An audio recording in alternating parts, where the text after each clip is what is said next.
At 84, Paul McCartney reveals the four people he loved the most.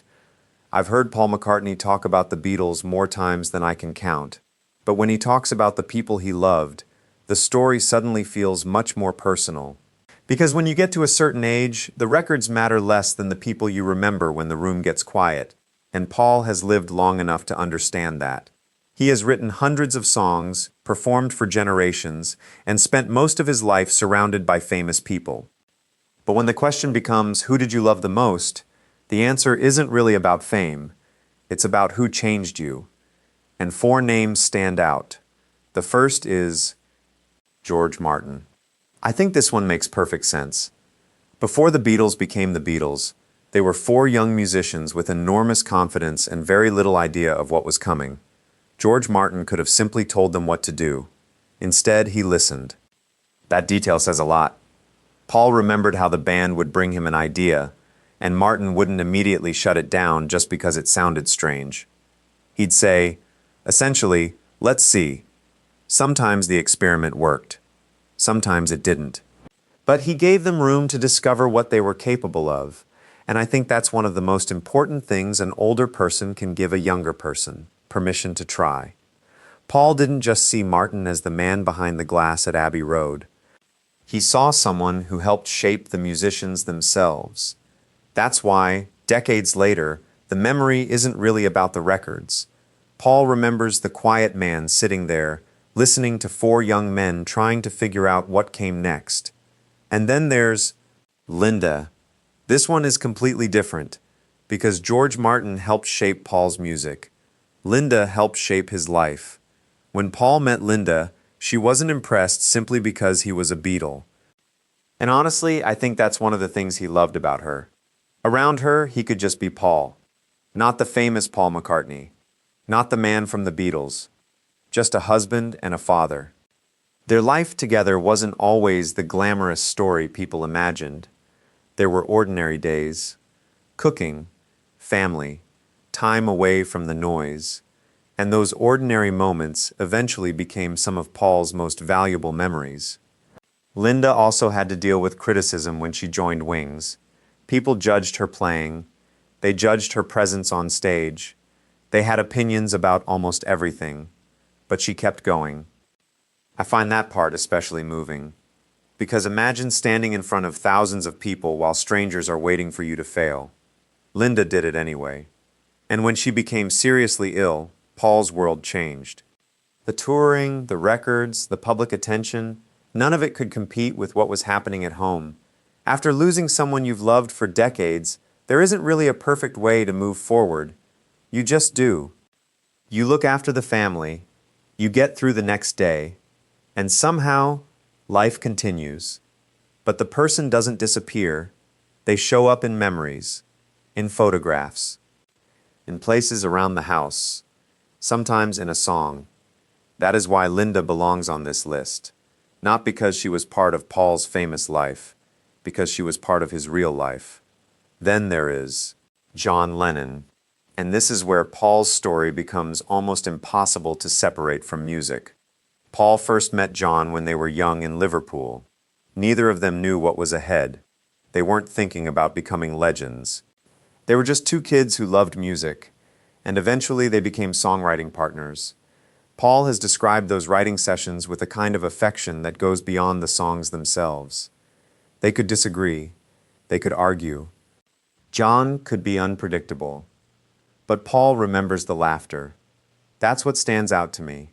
After everything, the fame, the disagreements, the breakup of the Beatles, all the years of people debating who wrote what, Paul still comes back to the friendship. Because when you spend that much of your youth with someone, the relationship becomes bigger than the career. They wrote together constantly. They traveled together. They waited backstage together. They sat around studios together. And somewhere inside all those ordinary hours, two young musicians became lifelong parts of each other's stories. When John was killed in 1980, Paul lost more than a former bandmate. He lost someone who had known him before the world did. That's a different kind of loss. And I think that's why Paul's memories of John aren't really about the charts anymore. They're about sitting together with guitars, trying to finish another song. laughing, arguing, then laughing again. The fourth person is George Harrison. George was there from the beginning, too. He was younger than John and Paul, quieter, and often willing to sit back while the others did most of the talking. But Paul watched him grow, and that growth became impossible to ignore. George wasn't simply the Beatles' guitarist. He became a songwriter in his own right, developing a voice that was completely his. Paul admired the way George played guitar. He didn't need to fill every second with notes. He knew when one note was enough. That restraint is easy to underestimate, but musicians recognize it. And Paul also remembered George for his humor. Quiet humor. Quick humor. The kind that could arrive in one sentence and completely change the mood of a room. After the Beatles, their lives naturally moved in different directions. Families changed, careers changed, people grew older. But the friendship didn't simply vanish. There were still afternoons together. Music, conversations, sometimes probably nothing important at all. And I think those are the moments Paul remembers most. Not the famous ones, the ordinary ones. George's illness was another painful chapter. When you've known someone since childhood, watching them become seriously ill is difficult in a way that fame can't protect you from. You can't fix it with money. You can't fix it with a song. Sometimes all you can do is be there. And when George was gone, Paul carried those memories forward. That brings us back to the question, who did Paul McCartney love the most? George Martin gave him guidance. Linda gave him a home. John gave him a lifelong creative partner and friend. George Harrison gave him a connection to the boyhood years that started everything. 4 very different relationships. And yet there's something they all have in common. None of them are important because they were famous. They're important because they knew Paul before the legend completely swallowed the man. That's what happens when you get older. You stop remembering life by its biggest moments. You remember the little ones. Who was sitting beside you? Who made you laugh? Who believed in you when you were still trying to figure yourself out? Who was there when nobody was watching?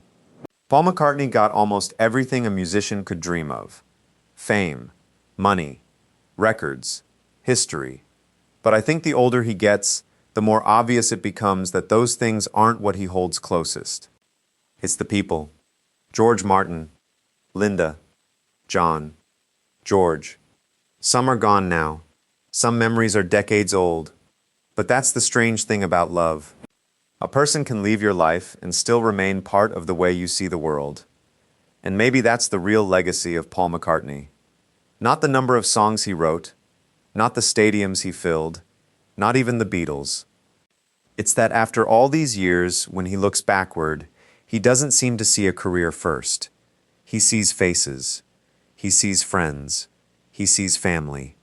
And somewhere in all those memories are 4 people who helped make his extraordinary life feel like a human one.